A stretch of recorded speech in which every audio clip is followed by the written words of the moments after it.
नमस्कार, मी मनीष कटारिया. माय महानगरमध्ये आपलं स्वागत. नाशिक जिल्हा हा कृषी प्रधान जिल्हा म्हणून ओळखला जातो. त्यामुळे महाराष्ट्रामध्ये जर शेतीचे प्रयोग जर सर्वाधिक जास्त जर कुठे होत असतील तर ते नाशिक जिल्ह्यामध्ये. नाशिक जिल्ह्याची दुसरी ओळख म्हणजे द्राक्ष पंढरीचा असलेला हा जिल्हा. द्राक्ष पंढरी म्हणून या जिल्ह्याची ओळख आहे. वाईन कॅपिटल म्हणून देखील या जिल्ह्याला ओळखलं जातं. परंतु जर बघायचं झालं तर द्राक्ष उत्पादन जे आहे ते नाशिक जिल्ह्यामध्ये मोठ्या प्रमाणावर होतं. आणि या द्राक्षामध्ये देखील विविध व्हरायटी म्हणजे विविध वाण देखील आता नवीन समोर येऊ लागलेले आहेत. द्राक्षाचे अनेक प्रकार आहेत. गणेश असेल, थॉम्सन असेल, अनेक प्रकार द्राक्षांचे सांगितले जातात. परंतु आता त्यामध्ये अनेक नवनवीन प्रकार देखील समोर येत आहेत. आणि या द्राक्ष शेतीमधले तज्ज्ञ आपल्या सोबत आहेत शांताराम माळी सर. माळी सर, स्वागत आहे तुमचं माय महानगरमध्ये. तुम्ही जसं तुमच्याशी चर्चा केली, 10वी पासून तुम्ही नर्सरी व्यवसायामध्ये आहात आणि 38 वर्षापासून म्हणजे 10वी पासून तुम्ही ह्या क्षेत्रामध्ये आहात. 1987 पासून.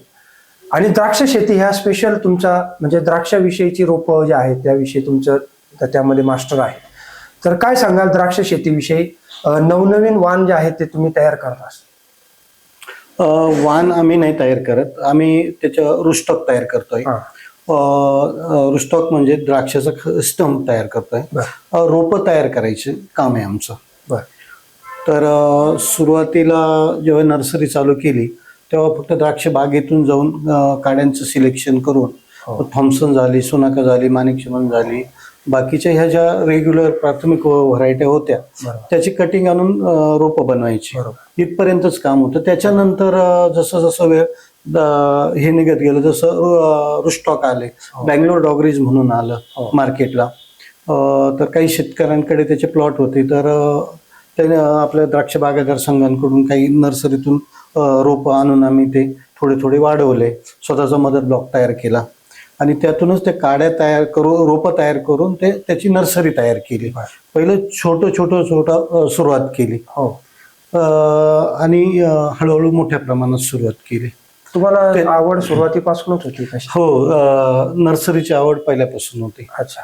पण मग तुम्ही फक्त द्राक्षाचे या संदर्भात जे बोललात की द्राक्ष विषयात तुम्ही फक्त नर्सरीच्या मध्ये तुम्ही ते क्षेत्र आवडलं मला द्राक्षाचं आणि त्याला मागणी असल्यामुळे फेल जाण्याचे चान्सेस नव्हते. जे बनवलं ते विकलंच जाणार होतं आणि शेतकऱ्यांची गरज होती. चांगले हेल्दी रोपं मार्केटमध्ये कुठे उपलब्ध होत्या नर्सऱ्या, पण इतक्या मोठ्या प्रमाणात नव्हत्या.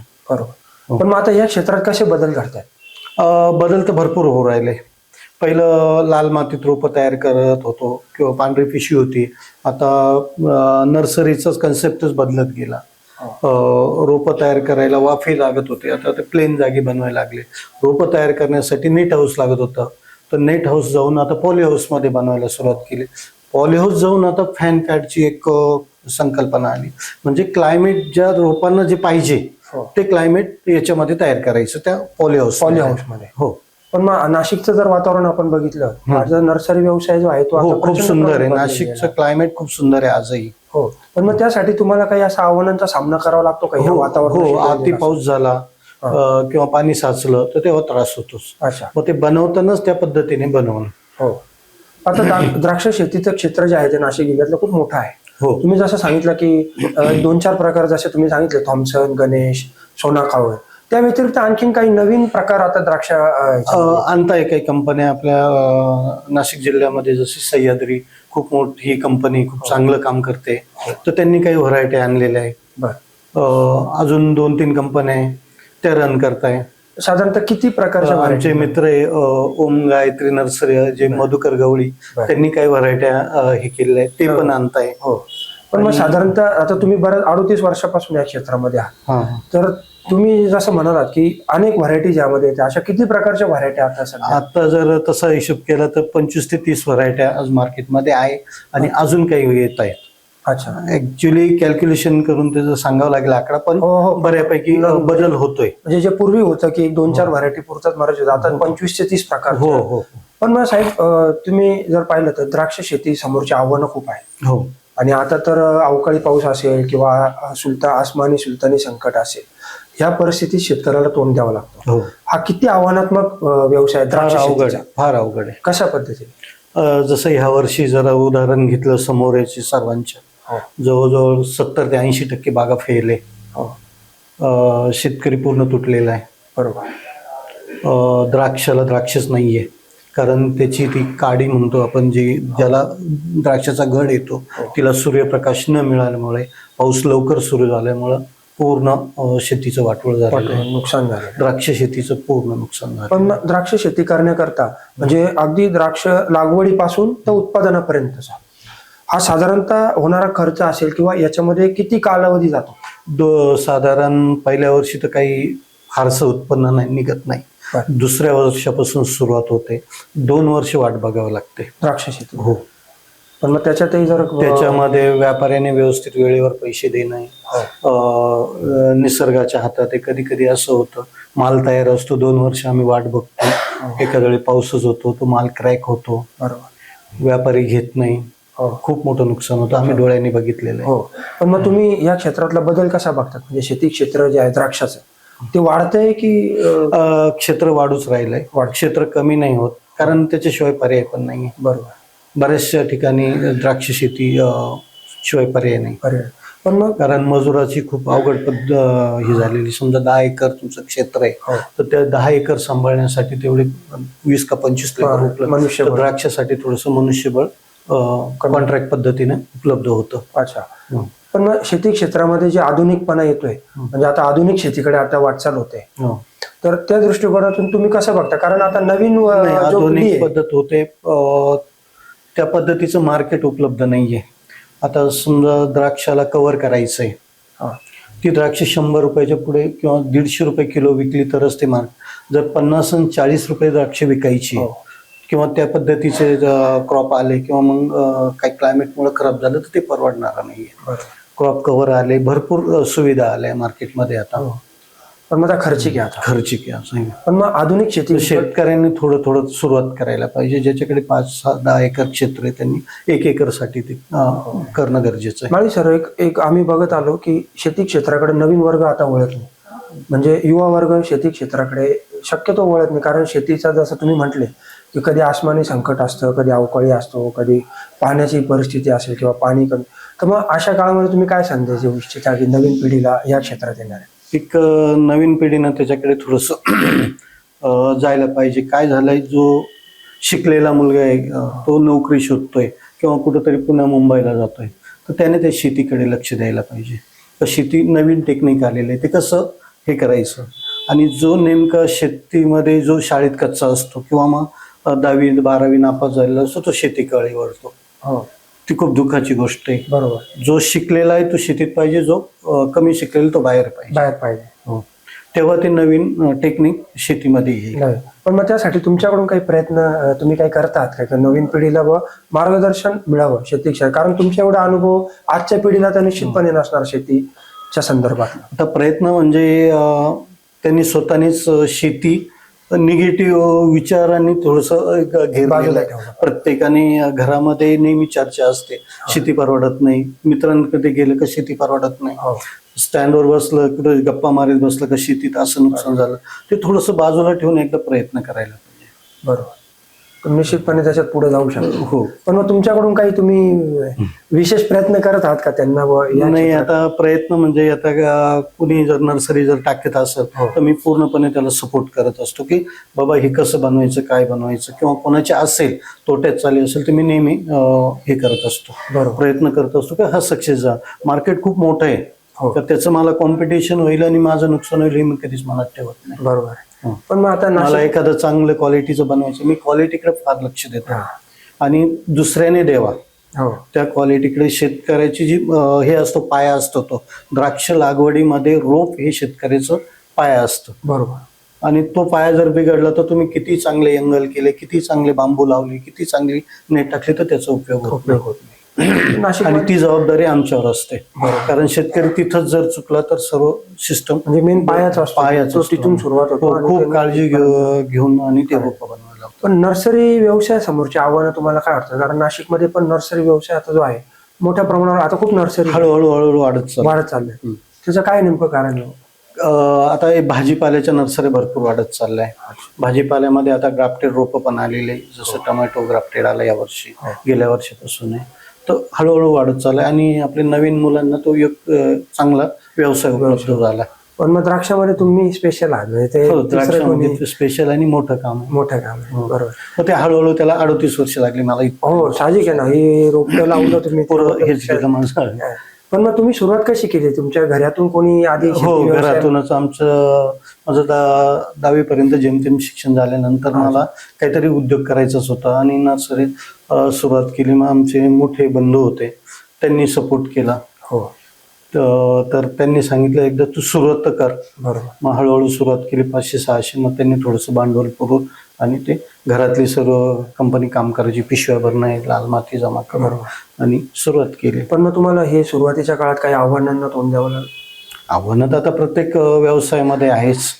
प्रत्येकानं काही ना काही स्ट्रगल करूनच पुढे आलेलं आहे. असं नाही का मीच केलेलं आहे. बरोबर. हळूहळू फक्त सरळ मार्गी काही ठिकाणी पैसे बुडणं किंवा काही व्यवहारामध्ये थोडंसं 19-20 झाले, पण मग त्याच्यातून सावरलो आम्ही. अच्छा. पण मग तुम्ही आता येणाऱ्या पिढीला काय संदेश द्याल या शेती क्षेत्रामध्ये येणार? काही शेतीला काहीतरी एक जोडधंदा पाहिजे. नुसतं द्राक्ष शेतीवर अवलंबून न राहता एक छोटासा काहीतरी उद्योग पाहिजे. तुम्ही काही करा, बरोबर, पण शेतीवर 100% डिपेंड राहण्यापेक्षा त्याला एक जोड उद्योग पाहिजे. बरोबर. नोकरीच्या शोधात 2-4 गाई पाळा किंवा मग थोडंसं छोटंसं कुक्कुटपालन आहे, भरपूर आहे. आता सरकारच्या चांगल्या स्कीम खूप साऱ्या सरकारने खूप त्या योजनांचा काही फायदा होतो का, ज्या शासनाने शेतकऱ्यांसाठी ज्या योजना खूप नर्सरीसाठी पण दिल्या तिथपर्यंत पोहोचत नाही. अच्छा. आता एक तर आम्ही नाशिक सिटीत शहरात येतो आणि शासनाच्या बऱ्याचशा आता आमची शेती सगळी याची झालेली, बांधकामासाठी येणे वगैरे झालेले. जे खेडेगावात आहे त्या मुलांनी देवदर्शनाला इकडे तिकडे फिरत बसण्यापेक्षा ग्रुप करून कोण काय करतं ही शेती बघायला जायला पाहिजे. खरंय. प्रत्येक गावात एक कलाकार असतो, काही ना काही शोधत असतो, नवीन केलं. जसं ड्रॅगन फ्रूट केलंय, अवाकाडो आणलेलं आहे, वेगवेगळे हे केलेले. नुसतं तुमच्याकडे 10 एकर शेती, सगळं 10 एकर बाग नका लावू. थोडंसं काहीतरी क्षेत्र इतर याच्यात पण ठेवा. पण नाशिकमध्ये प्रयोग खूप व्हायला लागले, जसं तुम्ही म्हटले ड्रॅगन शेती. हो, आणि चांगलं आहे ते, पण एक वाईट नाहीये.